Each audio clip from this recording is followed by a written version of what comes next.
Assalamualaikum warahmatullahi wabarakatuh. Selamat datang semuanya di podcast kami. Perkenalkan, aku Zahra Aulia. Aku Andini Arpiani. Dan kali ini kita akan membahas tentang pendapatan nasional dan kenapa begitu pentingnya. Udah yuk, gak usah lama-lama, kita langsung mulai aja gak sih podcastnya? Yuk. Din, kamu tahu gak sih apa itu pendapatan nasional? Tahu dong Zahra, karena pendapatan nasional itu adalah semua barang dan jasa yang dihasilkan dari negara sendiri. Dan kamu tahu nggak kenapa pendapatan nasional itu penting banget? Iya sih, karena dari situ kan kita bisa tahu nih pertumbuhan ekonomi suatu negara. Oh iya juga, kamu tahu nggak sih apa itu kayak perbedaan antara GPD dan GNP? Setahu aku nih ya, kalau GDP itu menghitung semua hasil produksi di dalam negeri. Dan kalau GNP itu yang dihitung dari hasil produksi warga dalam negeri maupun luar negeri. Disebut dengan GNP, tapi kalau misalnya ada pabrik di luar negeri di Indonesia itu namanya GDP. Oh iya, aku juga baca kalau pendapatan nasional itu bisa dihitung dengan 3 pendekatan. Kamu tahu nggak itu apa? Oh iya, ada 3 pendekatan. Yang pertama itu kayak pendekatan produksi, pendekatan pendekatan pendapatan, dan pendekatan pengeluaran. Tapi aku agak lupa sih, apa itu pendekatan pengeluaran? Itu yang menghitung nilai tambah dari setiap sektor ekonomi supaya nggak terjadi perhitungan ganda. Kalau pendapatan menghitung semua balas jasa seperti upah, sewa, bunga, dan laba. Nah iya, dan kalau ada pendekatan pengeluaran, menghitungnya semua menjadi lebih mudah dan kayak semua kan dilakukan oleh pengeluaran ya, kayak contohnya rumah tangga, perusahaan, dan pendidikan ataupun masyarakat di luar negeri. Tuh. Jadi ketiganya itu benar-benar punya penghasilan yang sama ya?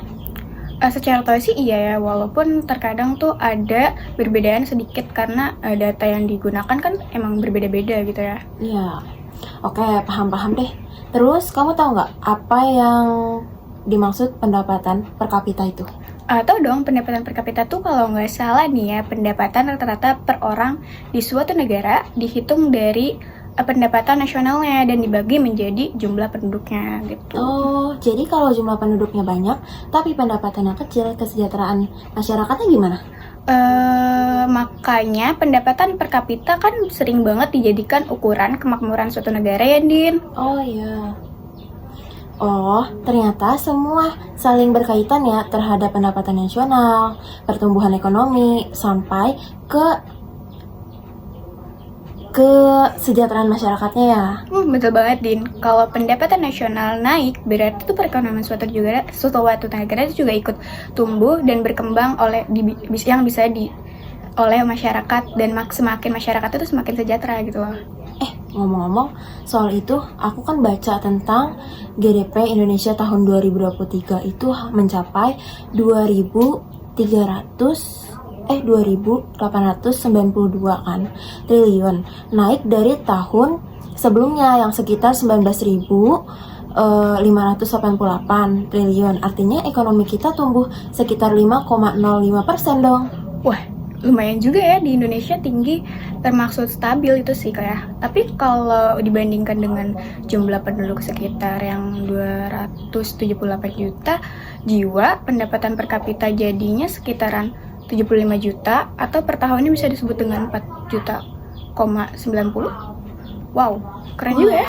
Iya ya, dan kalau dibandingkan dengan negara maju kayak Jepang yang pendapatan per kapitanya lebih dari 40.000 US dollar, kita masih daya bermasyarakatnya tuh mulai naik dong.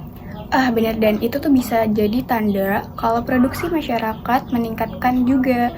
Tapi tentu aja nih ya, tentunya aja tuh kayak pemerataan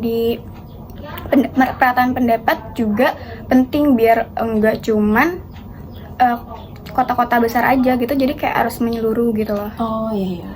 Oh berarti jadi kesimpulannya ini pendapatan nasional itu nggak cuma angka, tapi gambaran nyata gitu loh tentang seberapa makmur dan produktifnya suatu negara ya. Iya sih, kayaknya segitu aja nggak sih podcast dari kami? Iya dong, segitu aja ya.